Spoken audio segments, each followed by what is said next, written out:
Okay, magandang araw!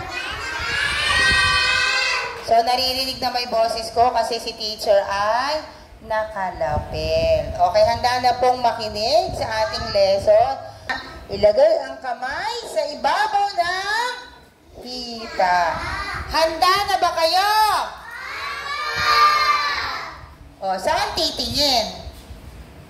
Saan titingin? Sa TV. So, ipapapanood ko sa inyo yung video ng iba't ibang hugis. Sabihin nga, iba't ibang hugis. So, kapag ka nanunood, dapat nakikinig at tahimik ang bata. Ayan na po. Kaya natin ang mga hugis. Mga hugis. Okay. Handa ka na raw ba?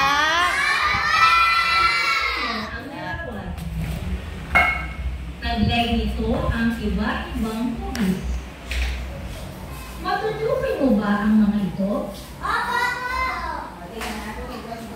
Halina at kilalanin natin ang Kilalanin daw natin yung iba't iba. Bilog. Bilog. Sa salitang Ingles. Circle. Narito ang mga larawan na may hugis bilog.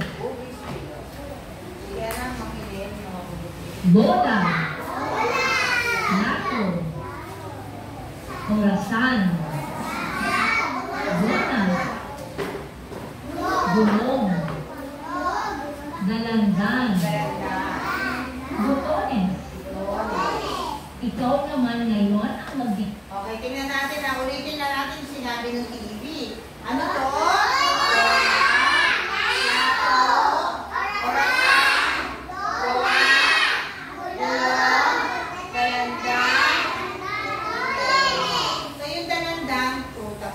Tuloy natin, ha? Bigay ng mga halimbawa. Bibigay ka ng halimbawa. Tingnan sa paligid. Okay, tumingin nga sa paligid yung mga bagay na hugis bilog. Hugis bilog. Ayun. O, yung orasan sa picture, meron tayong orasan na hugis bilog. Ano ba yung hugis bilog?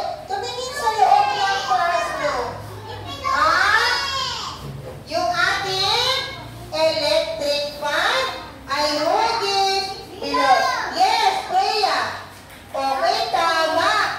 Yung eraser o pambura niya ay hugis bilog. Pero okay, very good.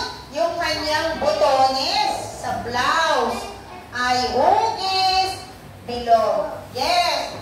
Yung kanya namang lalagyan ng tubig o yung ilalim, ay ay hugis, bilog. So, yun yung mga halimbawa ng hugis bilog.